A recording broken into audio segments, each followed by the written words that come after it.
Ladies and gentlemen, this is the YouTube channel vlog show of inspiration and realness. Also, this is the YouTube channel vlog show of positivity, personality, and fun. This is Eric Lima Shenanigans of 1977, and now the perpetrator of these shenanigans, Big Beefy E himself from his Big Beefy Man Cave in New Bedford, Massachusetts, Mr. Shenanigans himself, and the two-time Chilling 3000 2022 End of the Year Awards winner, Eric M. Lima. Thank you very much, Mr. Announcer, sir. Well, hello there, everyone. Welcome to yet another episode of Eric Lima Shenanigans of 1977, episode 952. I'm going to try to talk with my inside voice because, one, my voice is not at 100%, and two, it's 11:30 at night on Saturday, and I just finished watching AEW Collision and Battle of the Belts 8. And we're going to talk about both events on the AEW Collision Event Center. And for those of you who are very concerned about me, not because I usually am appearing on Jordan's live streams, due to my voice not being at 100% and the cold that I have, he has given me some time off from his live streams to recuperate with my voice. But I want to say my voice just for my show, and so I want to make sure I get better. So I don't want him yelling at me and all that good stuff, and I'm trying to yell. I can't yell back, and I want to save my voice, and hopefully my voice can be back at 100%. Forgive my appearance; it's been a long, rough week for me mentally because of this voice and everything else, because I was unable to use my gifts as I usually do with my voice.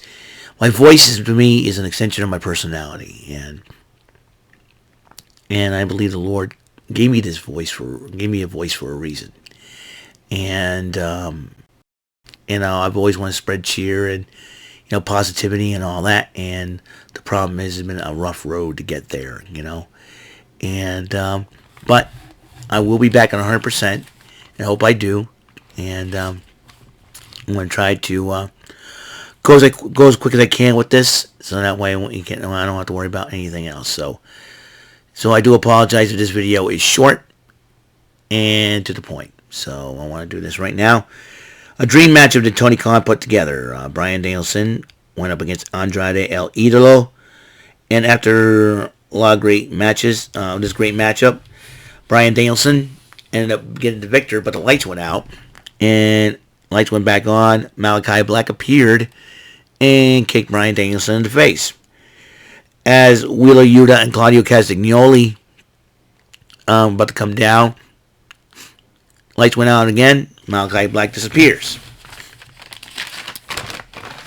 So Darby Allin cut a promo on Nick Wayne, promising a surprise for Nick Wayne when Tony Khan gives Sting a special gift, and I think Darby Allin had a feeling that Christian Cage is going to try to ruin that, along with Luchasaurus and Nick Wayne. So Darby Allin says he's got something for Nick Wayne. Sky Blue, who's been having a new attitude change, took on Hollywood Haley from OVW, and Sky Blue won the matchup, while the Guns took on another team from OVW, that would be the Outrunners, and the Guns won that one. But the lights went out again, and the Devil, so as well that MJF mask that he wore, appeared, but it spooked out White and the Guns, saying, Jay White and the Guns, saying, get ready for anything. Looks like some mind games by MJF, probably. Lexi Nair interviewed Orange Cassidy, but Chris Statlander interrupts and asked Lexi Nair if she can assist her with her workout, and Lexi Nair did that. As Statlander puts Lexi Nair on her shoulders and started lifting her up, 1, 2, little squats, and Orange Cassidy goes, yeah, whatever. So, a Memphis Street Fight, Eddie Kingston versus Jeff Jarrett. All of Team Jarrett got involved, giving Jarrett the victory over Eddie Kingston.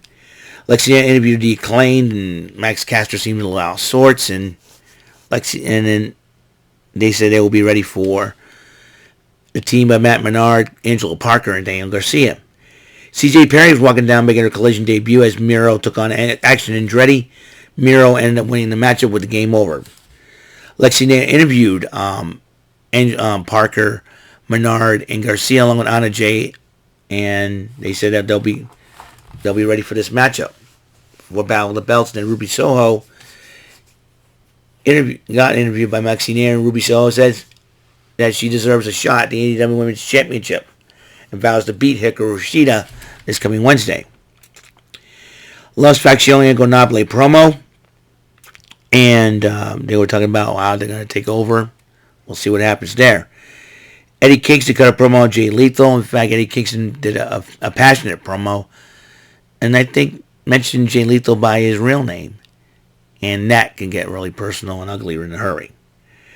FTR made their return to the ring as they took on Bad Thad Brown and Dorian Thankston.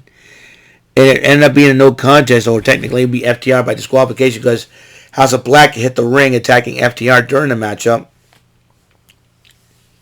Will probably attack their opponents as well.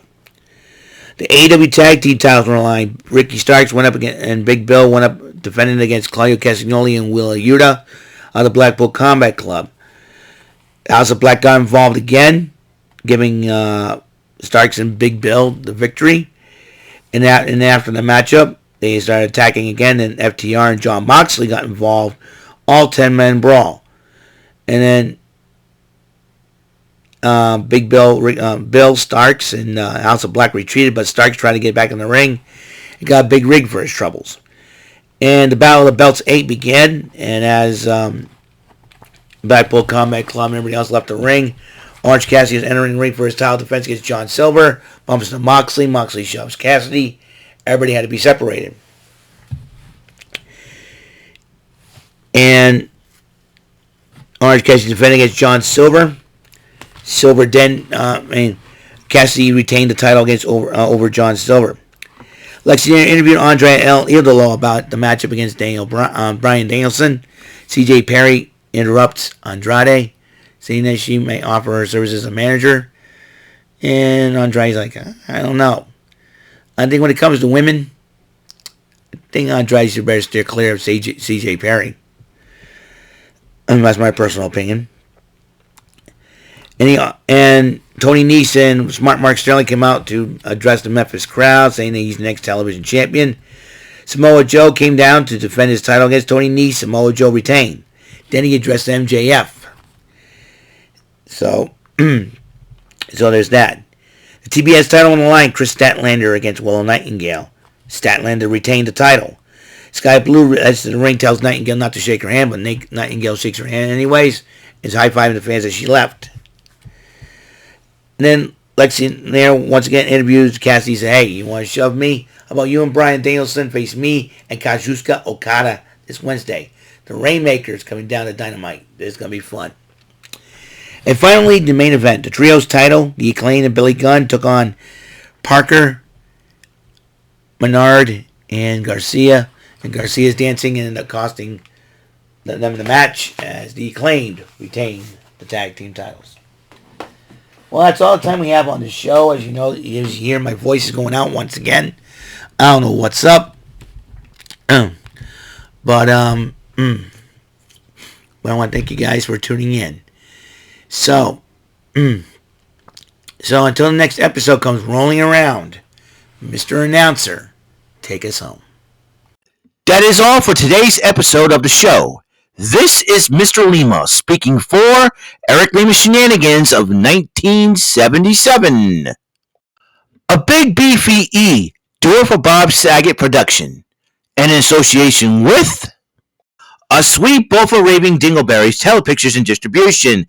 Thank you for watching another great episode of Eric Lima Shenanigans of 1977. Until the next episode, goodbye for now.